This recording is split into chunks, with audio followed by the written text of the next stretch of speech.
ความสำเร็จเจ้าต้องเฮ็ดเวียกที่มีโอกาสรวยฟังดีๆเด้อกฎของความร่ำรวยถ้าเจ้าอยากสำเร็จเจ้าต้องเฮ็ดเวียกที่มีโอกาสรวยข้าพเจ้าเคารพทุกอาชีพที่สุจริตแต่เราคุยกันก่อน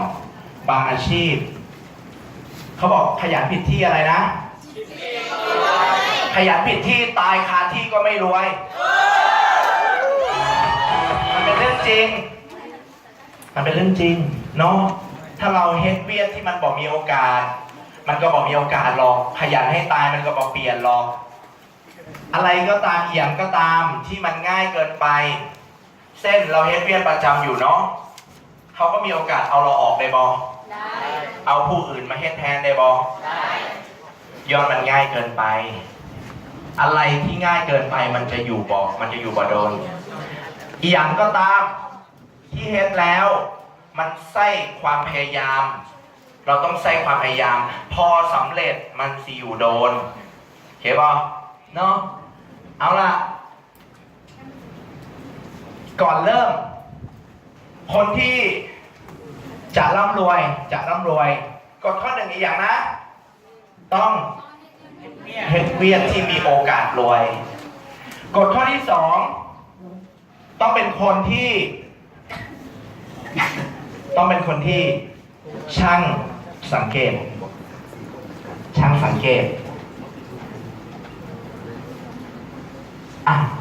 เราเรื่อง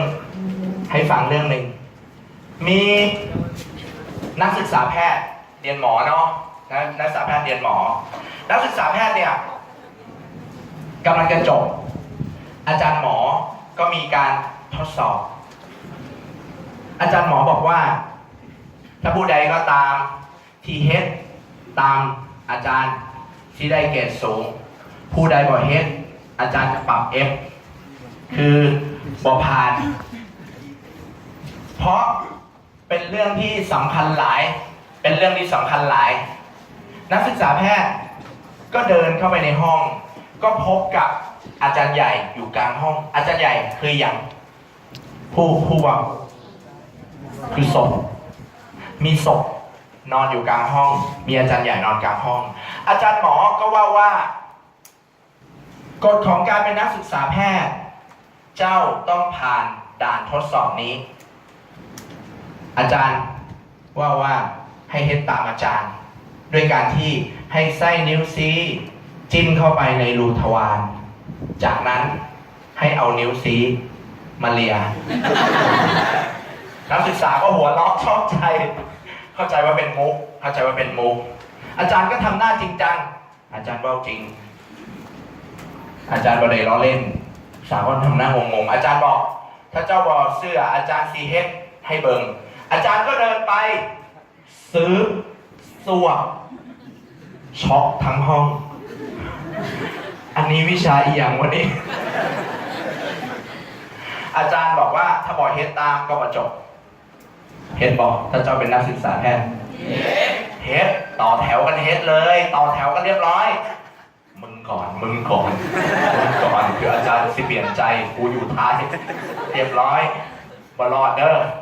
นักศึกษาเขาเครียดซื้อสวบต่อแถวซื้อสวบจนครบนักศึกษาบางคนก็อ้วกแตกอาจารย์หมอบอกว่ากฎของการเป็นนักศึกษาแพทย์ข้อแรกเจ้าต้องบอกรังเกียจอาจารย์ใหญ่เพราะอาจารย์ใหญ่เสียสละร่างกายให้เฮาได้เห็นรู้เนาะและกฎของการเป็นนักศึกษาแพทย์ข้อที่2คือนักศึกษาต้องเป็นคนช่างสังเกตถ้านักศึกษาสังเกตดีๆจะพบว่าอาจารย์ซืบด้วยนิ้วชี้และอาจารย์ซวบด้วยนิ้วกลาง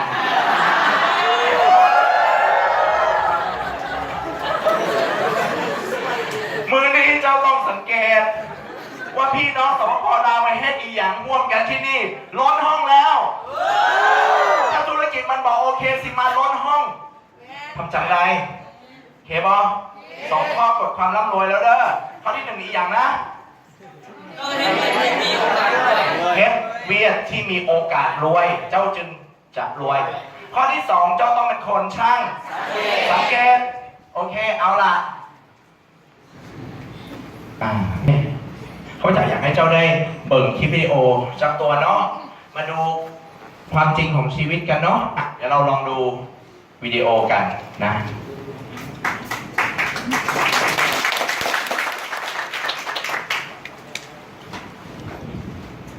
ฉันคิดจังได้กับวิดีโอตัวนี้เนาะใส่วิดีโอโอเคโอเคลองเปิดนำกัน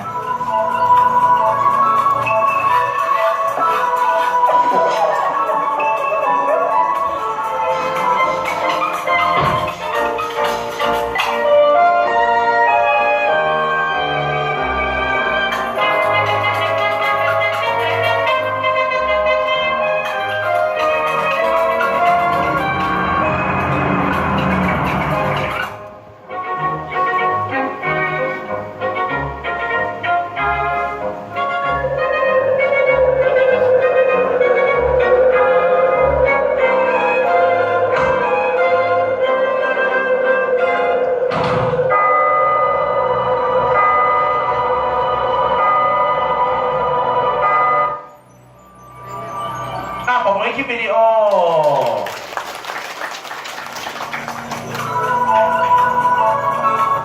อยากเปิดซ้ำแม่นบอก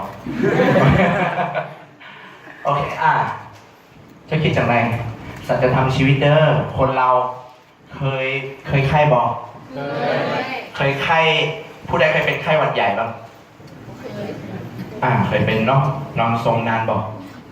นานอยู่เนาะโดนอยู่เนาะคือวิดีโอตัวนี้เปิดดูแล้วมันน่าคึกเนาะเพราะว่าคนเรา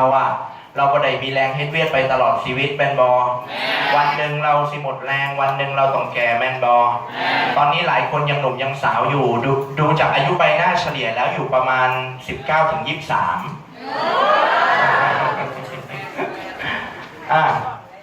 หลายคนยังหนุ่มยังสาวอยู่แต่เจ้าฮู้บอกมันคือวัฏจักรคือคนเราต้องมีเกิดอะไรเจ้าฮู้บอก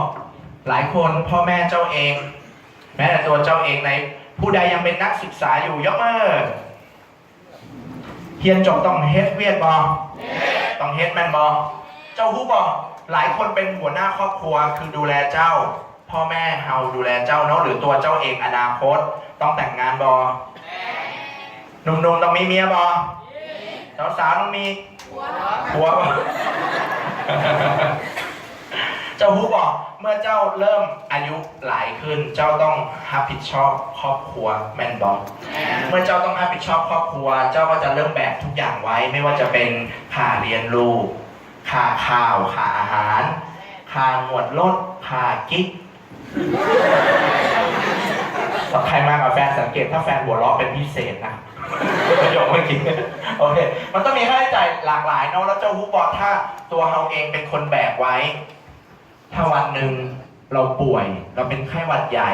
เราเฮ็ดเวียดบ่ได้เราหยุดงานสักเดือนหนึ่งเราบ่มีตังค์ไส้เนาะไผแบกแทนเจ้าฮู้บอก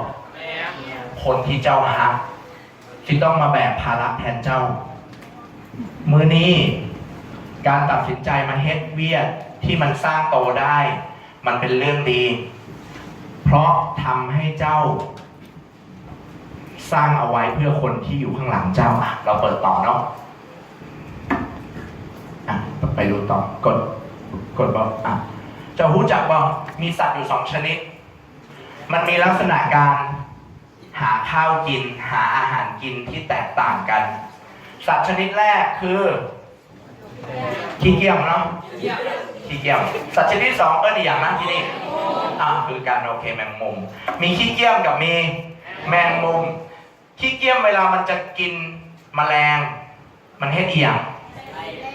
มันฟิเตอร์ออกมาจากโพรงแล้วก็อันนี้คือขี้เกียจกลับบ้านนอนขี้เกียจหิวอีกขี้เกียจเฮ็ดอีหยังโอเคป่ะนี่คือขี้เกียจเนาะต่อมาแมงมุมมันเฮ็ดอีหยังมันแมงมุมมันจะค่อยๆสร้างมันจะถักใยเนาะ ตอนถักใยไส้เวลาบอกไส้เวลาโดนอยู่เนาะแมงมุมก็จะถักใยจนใยขึ้นมาอาจจะไส้เวลาหลายมื้อแต่เมื่อแมงมุมถักใยเสร็จแมงมุมจะอยู่เฉยๆจากนั้นจะมีอะไรมาติดแมลงมาติดแมงมุมมันก็เดินตุ๊บแล้วก็งับตอนเริ่มต้นมันก็ต่างกันดอกเพราะว่าย้อนว่าสัตว์สองชนิดนี้ก็หาอาหารกินได้แต่มื้อหนึ่งขี้เกียจป่วยขาเป็นแผลออกจากบ้านไปกินแมลงบ่ได้ขี้เกียจก็จะผอมตายนอนตายอยู่ในโพรงแมนบอกในขณะที่แมงมุมป่วยขาเป็นแผลเขย่งตัวมากินอาหารที่ใยต่อเจ้าเห็นป่ะสัตว์สองชนิดนี้มีวิธีหาอาหารที่แตกต่างกันแต่เจ้าว่าบั้นปลายตอนแก่ของขี้เกียจกับแมงมุมไผ่สบายกว่าแมงมุมมันบอกผู้ใดอยากเป็นขี้เกียจยกมือผู้ใดอยากเป็นแมงมุมยกมืออยากเป็นแมงมุมจริงเหรอเราเป็นคนอยู่แล้วโอเคเอาละเราเปิดอันนี้เป็นภาษาไทยเนาะบางคนอาจจะอ่านได้เนาะบางคนอาจจะบอกค่อยถนัดเนาะข้าพเจ้าชี้ว่าให้ฟังแบบนี้ว่าลักษณะการหาเงินของคนก็หาเงินเพื่อมีอาหารกินเราหาเงินเพื่อเอาเงินไปแลกเป็นอาหารกลับมาเพียงแต่เราหาเงินด้วยการไส้แหงตัวเองแลกเงินเราเอาแหงเราไปให้เขาจ้างเราเอาแหงเราไปเปิดร้านขายของขายเครื่องเราเอาแหงเราไปแลกเงินกลับมาบ่ต่างกับขี้เกียจในขณะที่วิธีการในการเฮ็ดแล้วมีเงินจะฮู้บ่คนรวยเขาเฮ็ดอีหยังคนรวยเขาก็จะเอาตังค์ไปสร้างหอพักให้นักศึกษาเช่าใกล้ๆมหาลัยเขาอาจจะใส่เงินหลายตีเป็นเงินบาทอาจจะ20 ล้าน30 ล้าน50 ล้านจากนั้นเจ้าสังเกตเด้อตอนเขาถักใยขึ้นมาตอนที่เขาก่อสร้างเขาก็ได้ตังค์แมนบอเขาจ่ายตังค์แมนบอเขาค่อยๆจ่ายตังค์ลงไปกับหินกับปูนกับสิ่งที่ยังมองบ่เห็นเลยแต่พอเขาสร้างเสร็จ2 ปี3 ปี5 ปีก็แล้วแต่ขนาดแต่เมื่อเขาสร้างเสร็จเขาเก็บกินบ่เขาเป็นไข้นอนอยู่บ้านเก็บกินบ่เก็บกินเจ้าสังเกตบ่คนรวยบ่ได้เฮ็ดเวียดแนวเดียวกับคนที่ยังลำบากหรือยากจนอยู่เขาเฮ็ดด้วยการสร้างบางอย่างขึ้นมาให้เฮ็ดเวียดแทนเขาตัวอย่างในประเทศไทยเขามีการสรุปการลงทุนเนาะเขาจะมีการไปซื้อกิจการเขาเรียกว่าซื้อหุ้นเช่นไปซื้อหุ้นปตท.ปั๊มน้ำมันเช่นไปซื้อหุ้นเซเว่นอีเลฟเว่น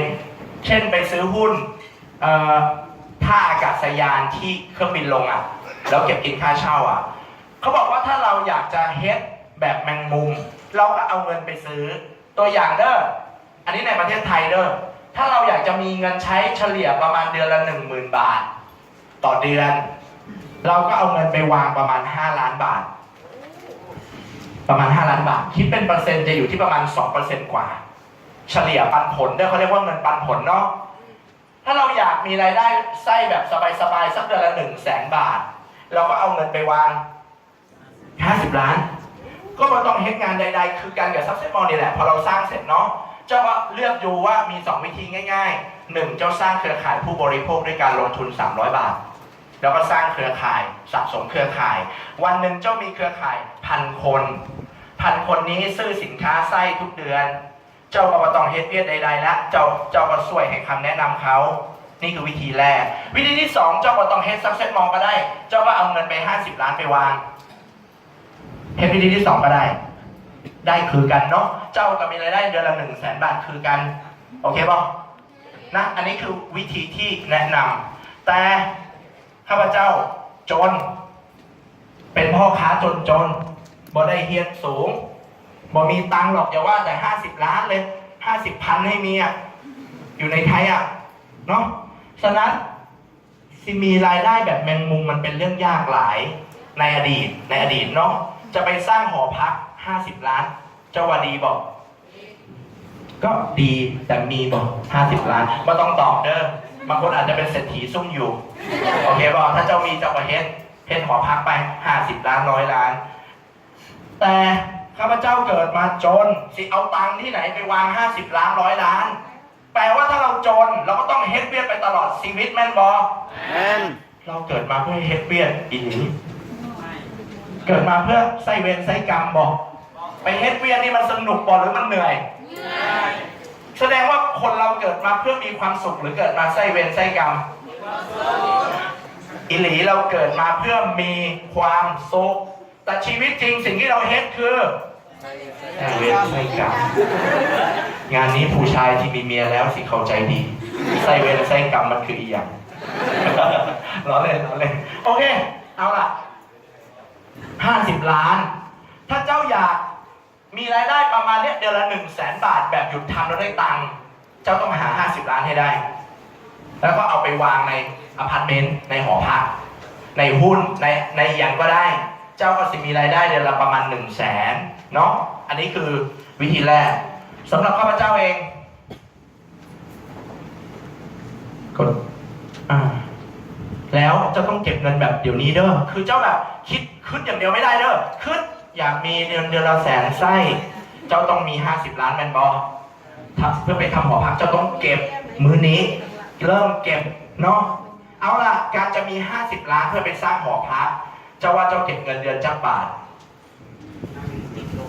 เก็บเงินเดือนละ 5,000 น่าจะพอบอกเราลองมาคำนวณกันเด้อเดือนละ 5,000 โอ้โหถ้าเก็บเดือนละ 5,000 นะสาวๆนะกระเป๋าสวยๆเจ้าก็ได้ซื้อต้มหูสวยๆอดนะนมเบียร์งดโอ้จะปวดงดเบียร์แต่ถ้าเจ้าตั้งใจนะ 5,000 บาทนะเราลองมาเก็บเงินร่วมกัน 5,000 สมมุติเด้อเจ้าอายุ20เจ้าเริ่มเก็บตังค์ 5,000 บาทเจ้าเก็บไป1 ปีเจ้าสิมีรายได้เจ้าสิมีเงินเก็บจักบาท 60,000 เก็บไป10 ปี600,000 10 ปี600,000แค่เนี้ย20 ปี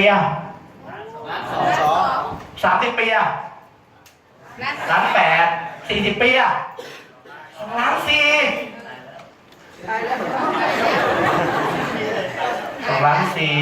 40 ปีงั้นเจ้าเก็บ400 ปีเจ้าก็ได้24 ล้านโอเคบอเจ้าเห็นบอ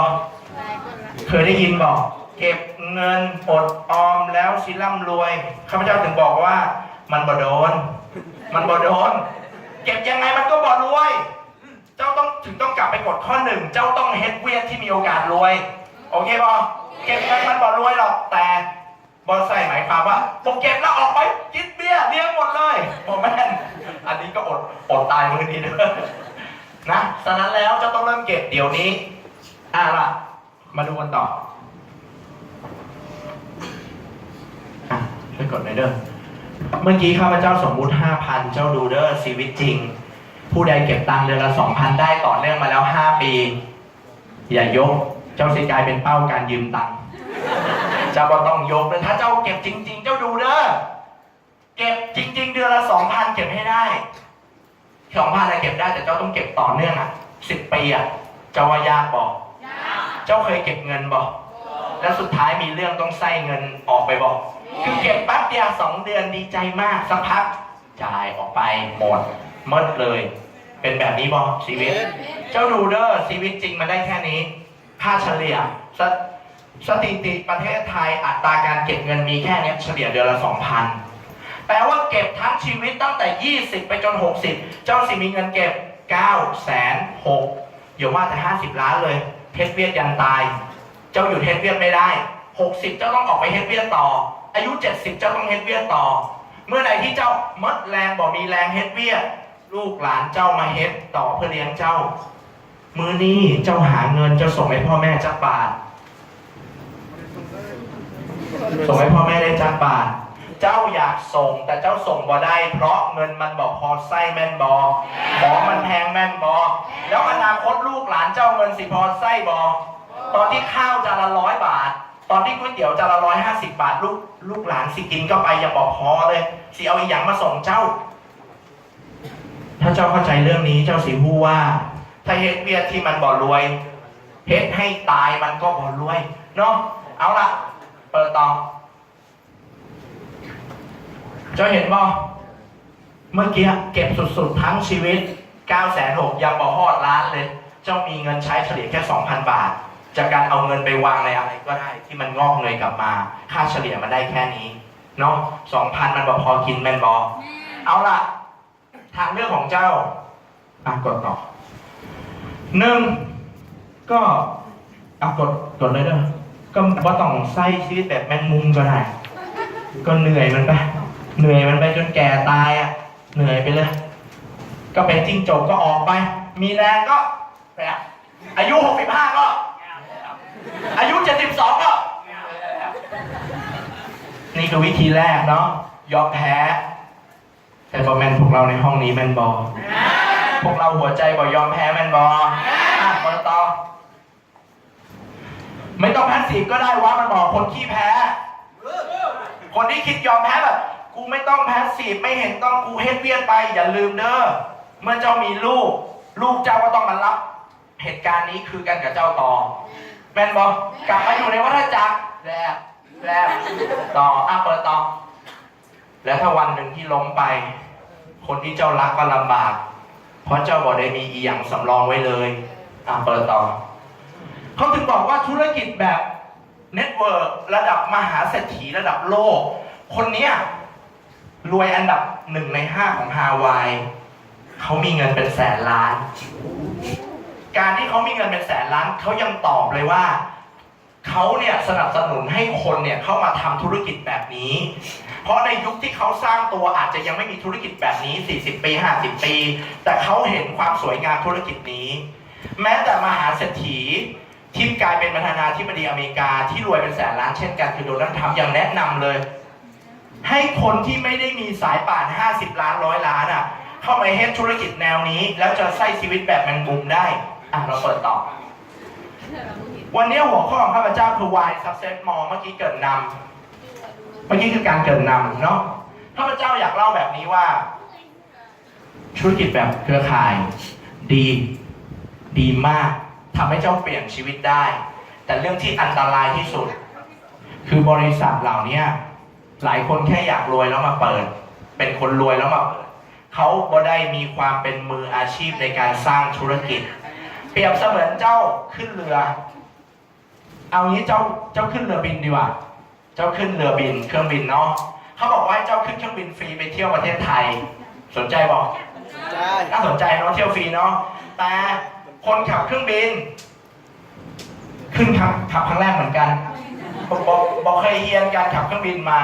เป็นการทดสอบวัดใจให้เจ้าขึ้นฟรีแต่เขาบอกเคยเรียนเขาแค่ซ้อมวิทยุบังคับมาแต่เขาซ้อมมานะการขึ้นบอกโอเคขอบใจวันนี้เราฮอตคือกันโอเคบอกเอาล่ะเมื่อเนี่ยมันมีบริษัทเครือข่ายเนาะข้าพเจ้าเล่านิดนึงเนาะตัวข้าพเจ้าเองข้าพเจ้านั่งคูณเลขใช่ไหม1 คูณ 2เป็น2ถ้าเราตั้งใจเจ้าว่าเจ้าบ่เจอ2 คนจริงๆเหรอเป็นไปไม่ได้ถ้าเจ้าเห็นจริงๆมันมีวิธีเจ้าก็แค่เยียนหู้เจ้าเจอ2 คนแน่ๆแล้วเจ้าลองขึ้นดูเนอะแล้วถ้า2 คนนี้เขาตั้งใจเขาก็เลิกออกไปเนาะ2ก็จะกลายเป็น4ต้องหาคนละ2แม่นบอ4ก็จะกลายเป็น8เป็น16เป็น32เป็น64เป็น128เป็น256เป็น512ตีไป500เป็น1,000เป็น2,000เป็น4,000มันจะทวีคูณขึ้นไปเรื่อยๆตอนข้าพเจ้าฟังไอเดียเครือข่ายข้าพเจ้าบอกโคตรเจ๋งเลยคูณออกไปเจ้าว่าเอาเงินมาบวกกันกับเอาเงินมาคูณกันอันไหนเยอะกว่าเงินมาคูณกันเจ้าเคยได้ยินบอกในประเทศไทยเนอะมีคนเอาเงินมาแบบปล่อยกู้ที่มันแบบปล่อยผิดกฎหมายเขาเอามาปล่อยแบบ100 บาทเป็น120บอกฮู้ที่ลาวมีบอกที่ลาว100ละเท่าไหร่110 120เนาะโอเคในประเทศไทยด้วยเขาเอามาปล่อย100กลายเป็น20เจ้าฮู้บอกเขามีพวกตำรวจพวกทหารเดินเก็บจากเงินไม่กี่10 ล้านกลายเป็น500 ล้านในเวลาปีเดียวเมื่อกี้100ละเท่าไหร่120เจ้าฮู้บอกมีอย่างที่มหัศจรรย์กว่า120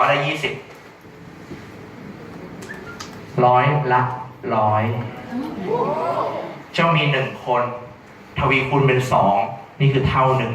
100%2ทวีคูณเป็น400%4ทวีคูณเป็น800%เจ้าหูบอกว่าธุรกิจมันมีพลังขนาดนี้มันมีพลังกว่าการปล่อยเงินกู้อีกพลังมันมหาศาลถ้าเจ้าเฮ็ดอย่างถูกวิธี5 ปีเจ้ารวยเลยเจ้ารวยแบบรวยเหลือมีเงินเหลือเนาะแต่เมื่อกี้ข้าพเจ้าเกริ่นไว้ว่าเรื่องที่อันตรายที่สุดท่าน1เป็น2 2เป็น4ยังไงเจ้าก็รวยแต่เจ้ารู้บอกตอนมัน200เป็น400อ่ะแล้วดันเลือกบริษัทผิดอ่ะเจ้านึกออกป่ะเจ้าสร้างมาไว้200 คนอยู่ดีบริษัทก็โกงเจ้าเปลี่ยนแผนการตลาดเชื่อว่าเกิดอีกอย่างขึ้นทำมาดีๆเด้อ1เป็น2 2เป็น4เป็น200บริษัทเปลี่ยนแผนเกิดอีกอย่างขึ้นเคยสัญญาจะจ่ายเงินคนเนี้ยสมมติเขาได้10,000ไปหักเขาเหลือ 7,000เขาก็เลิกแมนบอเพราะเขารู้สึกว่าบอซื่อสัตย์แมนบอพอเขาเลิก200 คนของเจ้าก็ล่วงลงไปเหลือ0จะเห็นภาพบอหลายคนบอเข้าใจก่อนหน้านี้เจอบริษัทที่เข้ามาในสป.ลาวหลายบริษัทแมนบริษัทเหล่านั้นข้าพเจ้ามาครั้งแรกน้องๆคนลาวว่าคนลาวอยากเฮ็ดธุรกิจแนวนี้เขาก็รู้ว่ามันดีแต่เขาเฮ็ดบ่เป็นพอเขาเข้ามาบริษัทเหล่านั้นก็มาชวนเขาแล้วให้เขาซื้อของแล้วก็ชวนเขาไปขายเครื่องบอกเคยมีบริษัทใดลงมาสอนที่ผ่านมาคนลาวเจ็บช้ำหลายมีคนลงมาชวนลงเงิน 50,000 40,000 100,000โดยที่ยังขายของบ่ได้แม่นอีหลีบอเรื่องนี้เกิดขึ้นจริงบอในสปป.ลาวเกิดขึ้นจริงเนาะเนี่ยเจ้าเห็นบริษัทที่มันบอแม่นสุดท้ายมันก็สร้างความเจ็บปวดให้กับคนที่เข้ามามือเนี่ย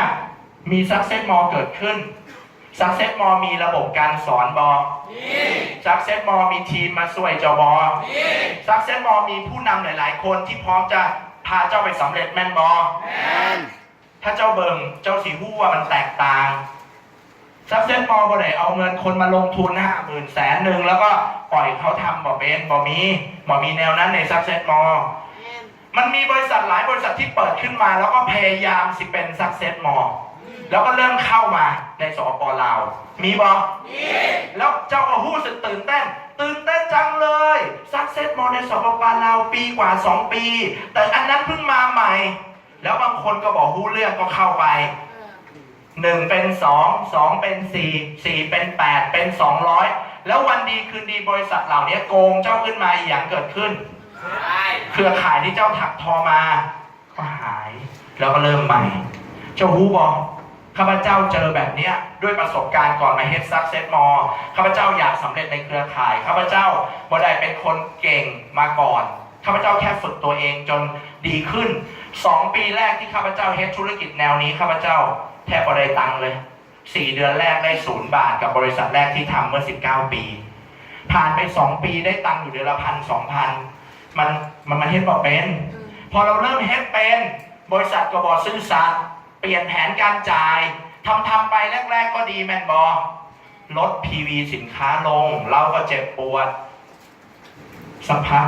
ทีมงานเราก็หายเจ้าฮู้บอกประสบการณ์ข้าพเจ้า14 ปีก่อนทำ Success Mall เนี่ยข้าพเจ้าเห็นบริษัทล้มไปต่อหน้าเฉลี่ยเดือนละ 1-2 บริษัททุกเดือน14 ปีเจ้าลองคูณดูว่าจากบริษัทในลาวมีบริษัทที่บอกซื่อสัตย์มาบอกนี่เจ็บปวดฉะนั้นแล้วการที่เครือข่ายเจ้าจะโตบอแม่นแค่การอยู่ให้โดนแต่เจ้าต้องอยู่โดนถูกบริษัทถ้าเจ้าอยู่โดนผิดบริษัทที่เจ้าสร้างมันก็ล้มหมดโอเคบอโอเค